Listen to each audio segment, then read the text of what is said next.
இந்த மணவிழாவை பொறுத்தவரையில் அண்ணன் பத்தவருடைய இல்லத்தில் நடைபெறுகிற மணவிழா, அதிலும் ஒரு தியாக குடும்பத்தில் நடைபெறுகிற மணவிழா. அண்ணன் பத்தண்ணனாக இருந்தாலும் அண்ணன் துரையாக இருந்தாலும் அவர்களுக்கென்று ஒரு வரலாறு படைத்த நகரம் இந்த குடந்தை நகரம். அண்ணன் பத்தவர்களை பொறுத்தவரையில் இந்த இயக்கத்தினுடைய வட்டக்கழகத்தினுடைய செயலாளராக இருந்து ஆரம்ப காலத்தில் பல்வேறு சிரமங்களுக்கு இடையில் இந்த பகுதியில் இயக்கத்தை வளர்த்த பெருமை அவருக்கு உண்டு. அதேபோல் இந்த நகரத்தை பற்றி சொல்கிற போது துரை பத்து என்று தான் சொல்வார்கள், அல்லது பத்து துரை. அப்படி இரட்டையர்களாக இந்த இயக்கத்தை இந்த பகுதியிலே வளர்த்தவர்கள். 71ஆம் ஆண்டு நாடாளுமன்ற சட்டமன்ற தேர்தலில் நின்று வெற்றி வாய்ப்பை இழந்தவர். 76 மிசா கைதி. அதற்கு பிறகு கட்சி பணியை துவக்குகிற போது கட்சி தோழர்கள் எப்படி இருக்க வேண்டும் என்பதற்கு இலக்கணமாக இருந்தவர்கள் அண்ணன் துரை அவர்களும் பத்தவர்களும். நடைபெற்ற நகர கழக செயலாளர் தேர்தலில் 2 பேருமே போட்டியிட்டார்கள். வெற்றி பெற்றவர் அண்ணன் துரை. வெற்றி பெற்றதற்கு மறுநாள் நம்முடைய நெஞ்சன் நிறைந்த தலைவர் கலைஞர் மண்ணைக்கு வந்தபோது, மன்னார்குடி வந்தபோது, இந்த 2 பேருமே ஒரே மோட்டார் சைக்கிளில் அண்ணன் துரை ஓட்ட அண்ணன் பத்து உட்கார்ந்து சென்று பார்த்த வரலாறு இந்த திராவிட முன்னேற்ற கழகத்தினுடைய வரலாறு, குடந்தையினுடைய வரலாறு. அதே போல் துரண்ணன் பத்தண்ணன் பார்த்தீங்கன்னா, துரண்ணன் வர்ற வரைக்கும் ஏதாவது சொல்லிகிட்டே இருப்பார் பத்தண்ணன்.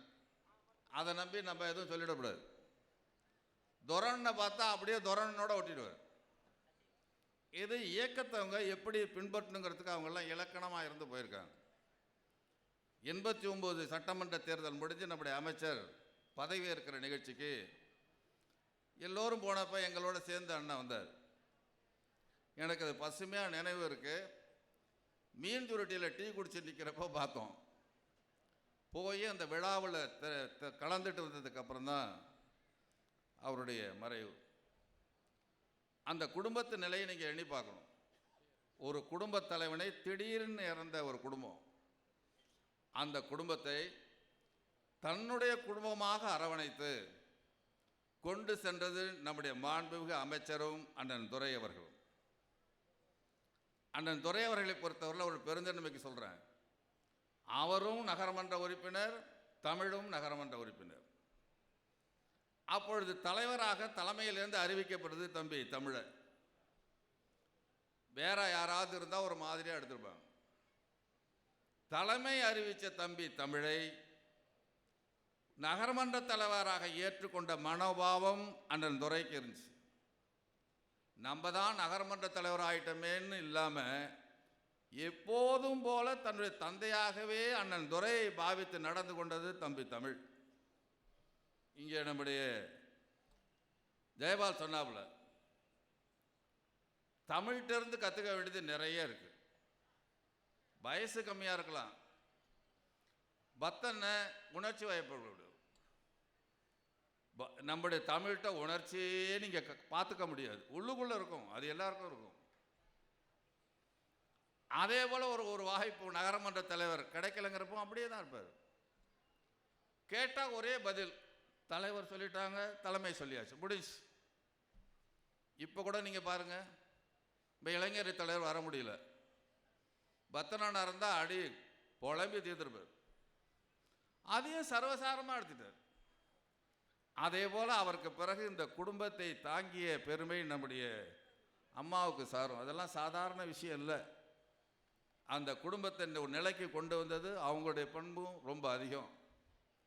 அதே போல் சம்பந்தம் போட்டிருக்கிற குடும்பம் நம்ம அம்மா சத்திரம் ஆசிரியர் குஞ்சிதபால் அவருடைய பேரன்.